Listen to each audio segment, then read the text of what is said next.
What's good, everyone? Welcome to another edition of Live Wire Sports Media. This is your Cool Down Thursday edition. So we're gonna jump right into it. Aari McDonald was signed to a hardship contract with the Indiana Fever, and she actually came in and she played very exceptional. She pushed the pace. She played hard nosed defense. She really, really set the tone for the Indiana Fever, and she gave the Indiana Fever some energy. Excuse me. She gave them some energy, something that the Indiana Fever desperately needed was energy. Now, she only came in for, she came in one day. She had to learn on the fly, but she did, as Kelsey Mitchell put it, she learned the playbook as quick as they did. And that just shows how much work and dedication when you at home, you're not getting picked up, you got waves and you're waiting for a call. Guess what? The main thing is that you're going to be able to come in and contribute. Sometimes it doesn't happen like that for a lot of players. Um, Not be able to read the playbook real quick. But she came in and contribute and she had an exceptional game. Now, her stats was she had 7 points. She had 5 assists. She led the team in assists. She had only 2 fouls, 1 rebound. She had 3 steals in the game. She was a +6 when she was on the floor. So, but she also alluded to in her post game conference that she was in survival mode. She wanted this. She came in. She said you have to be ready. So without further ado, let's check out that clip. I believe your last game played in WNBA was against the Fever. So what was it like to be a part of the team and also just being ready, as they say, to be a pro and go out there and perform? It felt good tonight to finally get back and just the team, the players, and just the fans, sports staff. They all were very welcoming and make sure, I had everything to be successful tonight. And man, the shout out for the win. When your number's called, you got to be ready to deliver, and I felt like I did just that. But obviously I'm not satisfied, but grateful we got the win though. Can you walk us through your preparation? Steph highlighted a lot where you're watching film on the flight and then getting together with AK and then I think Bree as well. OMG. It was a lot. That part made me anxious, just coming in, not knowing the system, not really playing with the players. But yeah, it was a lot of film sessions by myself, just rewatching stuff, and a lot of film with AK, just asking questions. I feel like a lot of people don't ask enough questions. So just being a sponge like these last couple of days, and I think that's helped me tonight. What specifically were you trying to watch on the film? Like the flow or player tendencies or plays? Plays, okay. Player tendencies, where my teammates like the ball, and just, paying attention to the scout, being a pro, just paying attention to the little details.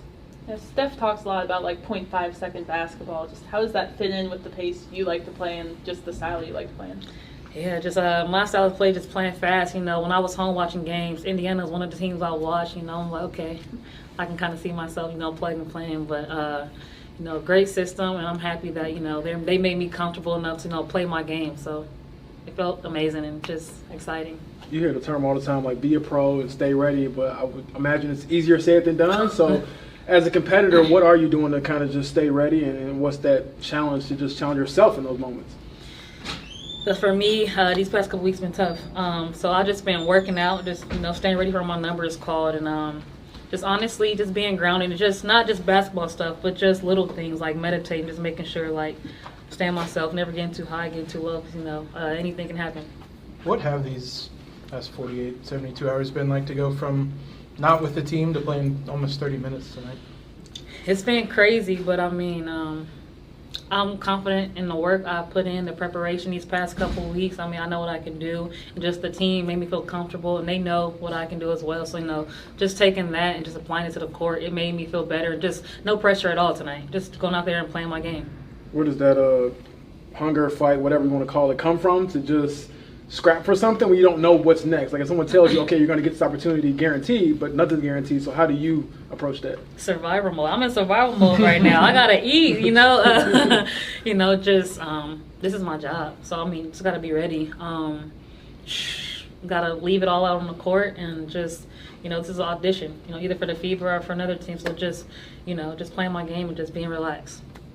Right before you checked into the game, Dewana was talking to you for a good amount of time. Sid was talking to you in the huddle, Steph, everything like that. How big were those vets in helping you develop and communicating with them on the court? They were really big. Just making sure I'm comfortable, making sure, what to run and just what to put us in, just me asking questions, I'm kind of like a perfectionist. I want to get stuff right, but I know it doesn't happen that way. But just want to make sure we all on the same page and everything is running smoothly. And then I guess the last one for me, mentality-wise, how much of it is just like, okay, I've watched all this film, but like I just got to go hoop at some point. Like defensively, I don't know if you're watching film on like what you do defensively, but how much is that just your personal mentality? For me, just on a defensive end, I'm hungry. I don't like my person to score me, and it happened a couple times, but it was frustrating. But it's just next play mentality. But again, I'm in survival mode, so I gotta be hungry. Gotta have that hunger, that grit, and I think that just I've always had that in me. So you can't take it out. But it was definitely brought out tonight. I've been quiet and with that my last couple of years, but tonight and this team, the staff, it brought that out of me, and it felt amazing, and I had fun. Cool. Thank you. Thank you. Thank you. Appreciate it. Wow, man.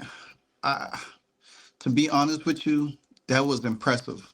That was really impressive for what she said, that she was hungry. She said that Indiana Fever brought that out her, the way they played, the way they made her feel. She was asking questions. She was definitely, trying to make sure that she was, in the now, and I think that Indiana Fever got a shot of adrenaline in their arm with her, because the fact of the matter is, Eric McDonald, she played that game and she did not have no turnovers. Now, not saying she might not have no turnovers, but that was a good start. And you can tell that she's hungry. She wants to make this team, and she's going to do everything she can to make this team. I don't think the Indiana Fever will let her go to go play for somebody else, because the fact of the matter is that they might have to face her again. I think they're gonna lock her in. I think there will be some cuts coming. Don't know who. Just speculation, but hey, but she brings a lot. And if she does make the team, I definitely would love to see her on the floor with Cece. I think that's going to be, because Cece, when she was playing hard, when Ari was playing hard, Ari was playing hard.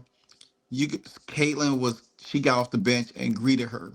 So I'm gonna show you 3 clips of Aari McDonald's play of the game, and then I'm gonna come back to y'all.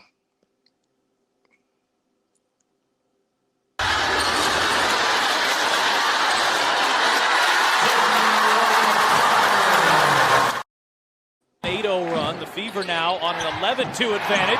Miscommunication and stolen by McDonald, who races to the other end and finishes.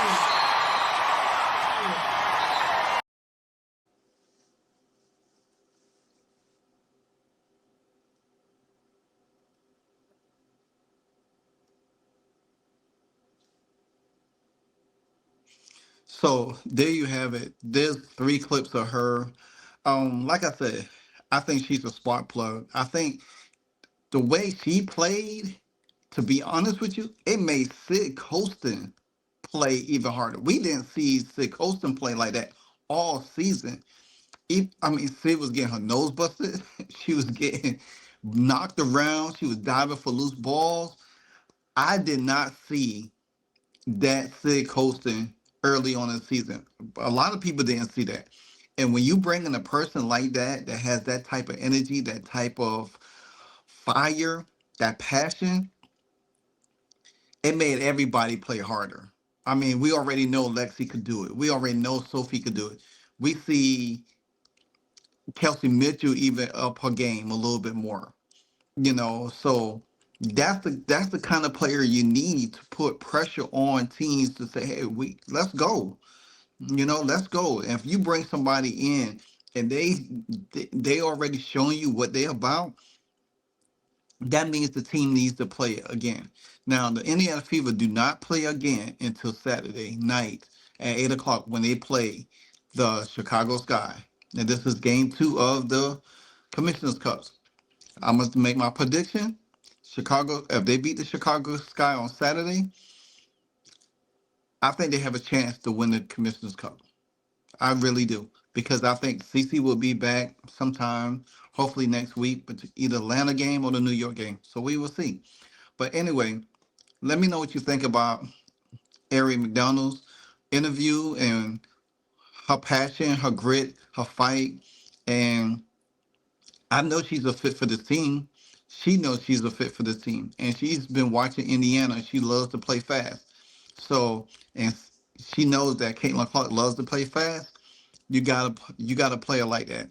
And so her play is going to push the others to play harder. And we've seen that against the Mystics. So like, comment, subscribe. Until the next episode, you know what it is. Because what? If you don't know, now you know. Live wire out. Hey, so amazing. You see how they playing? Live wire. It's all about sports and entertainment. You don't want to miss it. So official, like you never seen. Keep it going till the whistle blowing from the referee. Everything from highlights and stats. You know that we gotta run it back. Whether on the field or the court. You know that this is where it's at. Subscribe, no delaying. This is Live Wire. Sports and entertainment. Let's go.